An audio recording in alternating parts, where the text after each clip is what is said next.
You are listening to the So Now What podcast with Lana Manikowski, episode number 141. So now what? These three words raced through my mind time and time again during my journey through fertility treatments. I tried desperately to have a child, but never was able. I yearned for a community to join that could understand my struggles. I couldn't find one, so I created one with the So Now What podcast. I love that you found us. Hey, gorgeous. Glad you're here for another week of the So Now What podcast. Sorry I missed you last week. I was honestly just so busy getting ready for a free class that I taught.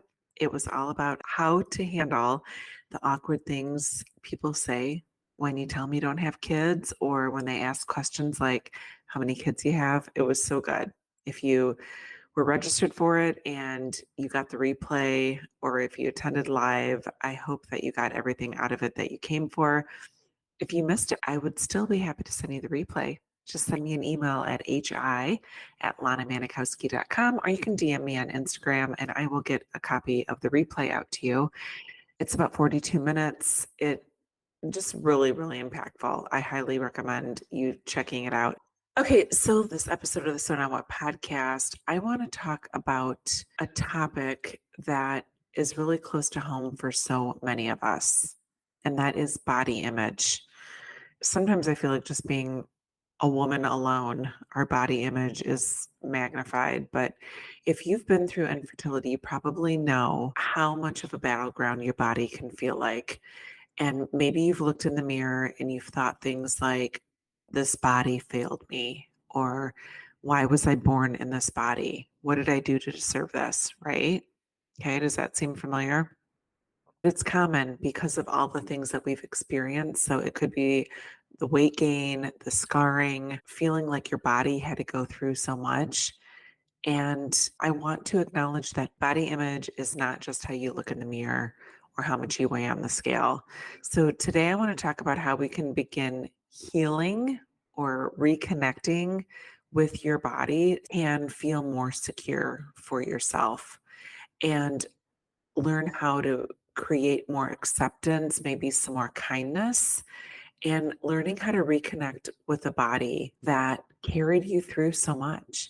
There's so much of our life that has been focused on this journey through infertility that sometimes we forget that our body has continued to show up in many different ways. I want to first start talking about why so many women who are childless after infertility have this struggle with their body image. So for years, our body was the focus of so much. Tracking cycles, taking hormones, undergoing procedures. And when the outcome wasn't what you hoped for, it's easy to feel like your body did not do what it is. And I'm saying this in air quotes, supposed to do. If you watch me on YouTube, you'll see my air quotes.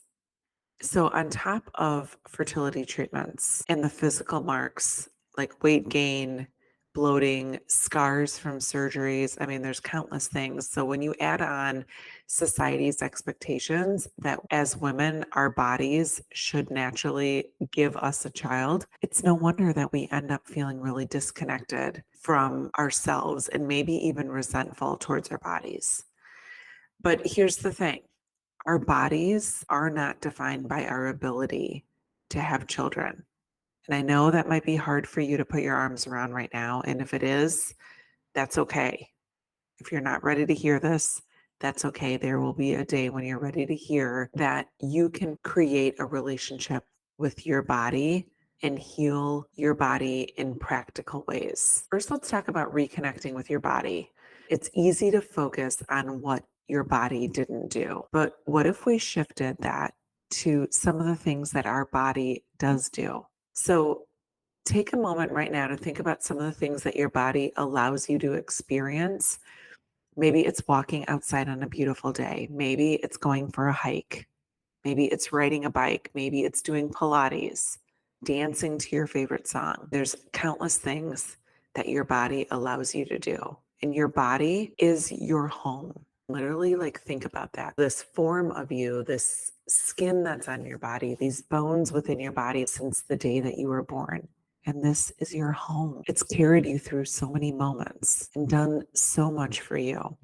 And even if it didn't give you a child, it gives you life every day. Like every day that you wake up and that heart is beating and you have life, that is a freaking miracle. So, one practice that you can start today is writing down 3 things that you're grateful for about your body each day. It can be as simple as my body allowed me to take a walk, or it felt warmth on a sunny day, or it can be like, you know what? It carried me through that 50-minute solid core class. Your body continues to show up and do things for you. Next, I want to talk about gentle movement. So sometimes after infertility treatments, our relationship with exercise can feel like a punishment. We might have been told to restrict activity. I know that was a big thing for me. I was like in the midst of a cycle or a transfer, and I'd be like, oh my gosh, I don't even want to walk around the block for fear that I might do something to disrupt my body. What if movement became a way to care for your body? So rather than continuing to punish it, you might want to try something gentle like yoga or stretching or simply walking. Go for some beautiful walks while the weather's transitioning. I know it's beginning to be fall here for us in Chicago, and it's like a beautiful time to be out and about. So these activities will help you reconnect with your body in a kind and compassionate way. Feeling good and not forcing your body to be something different than it's ready to be. Alongside with the movement, maybe it's some self-care rituals like taking a warm bath, perhaps treating yourself to a massage can help rebuild the sense of connection that you have with your body. It's not about like changing your body, it's about nurturing it. And one of the most powerful things that you can do on this journey is to rewrite the narrative you have about your body. Because for so long, you might have told yourselves that your body failed you. But what if that shifted to a different thought that my body has been through a lot and I'm still here? Like, how beautiful would that be? Because the truth is, your body did not fail you. It went through an incredibly difficult experience just like you did. And it endured hormone injections, procedures, emotional stress, so much physical distress and emotional distress. And it's not a failure. Your body is strong for having survived all of that. A practice that might help is repeating something that feels good to you or feels loving to you about your body. Maybe it's something as like, I'm so grateful that my heart beats for me. Or maybe it's something along the lines of, I love that my body carries me through a workout class without collapsing. It might be really uncomfortable at first, but over time, you can find words that you want to repeat to yourself and they will start to stick into your brain. Now, some of you might not feel ready to love your body yet, and that's totally okay. You don't have to leap into body positivity if it feels out of reach. But instead, I encourage you to think about body neutrality. Body neutrality means accepting your body just as it is and without placing any restrictions or judgments or expectations on it. And you don't have to love your body right now, but you can accept that this is the body that you have and it's carrying you through life. And with time, you might find that this neutrality creates space for more kindness towards yourself. And who knows, like maybe one day you'll look in the mirror and love the reflection that you see back, but don't push that. Just allow yourself to just be at this neutral place.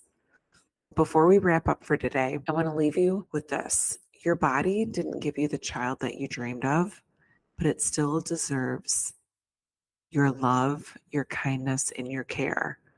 Because healing your relationship with your body isn't something that happens overnight. It's a journey, and it's okay to take it one step at a time. So today, I encourage you to just take one small step. Maybe it's writing down the things that you're grateful for. Maybe it's taking a short walk. Maybe it's finding those words that you want to speak kindly to yourself, saying, and when you look in the mirror, Know that your body is there to do the best that it can and that you're worthy of love inside and out. Don't forget that this is coming on the end of your opportunity to get into the fall class of Thrive After Infertility. The fall class is my absolute favorite for these three reasons: Halloween, Thanksgiving, and Christmas. In the fall class, I will carry you through those three holidays. You will have the support you've been looking for. You will have women who have been on this path, who know exactly what it feels like to be going through the sadness that comes when trick-or-treaters come to your door, or you look out onto the sidewalk and you see families dressed in themed costumes. The Thrive After Infertility Mastermind is going to help you feel supported, but not only feel supported, create a plan for you where you are looking forward to the years that you have ahead of you. I can't tell you how many women have adopted this false narrative that their life is always going to be at 80%. It is not true. And Thrive After Infertility is the place that you can start to create this roadmap for yourself that makes you feel as though you are thriving and feeling fulfilled, even though you didn't have the children that you always dreamed of. So if you want to hear more, go to lanamanikowski.com/thrive. You can always DM me on Instagram. I would be happy to set up a free 45-minute Thrive call so we can go through and just start to figure out, where is this beginning going to be for you on this path to a life that you love. So I hope you have a beautiful week. I love you. And remember that it's never too late to discover your meaning. I'll talk to you next week. Hey, real quick, I just wanted to tell you about an awesome resource I created. If you have ever found yourself in conversations with people, or maybe people offering you suggestions about what you should do to become a mom, it's called the Top 27 Things People Say When You're Childless and How to Respond. You can get your copy free at lanamanikowski.com/things people say.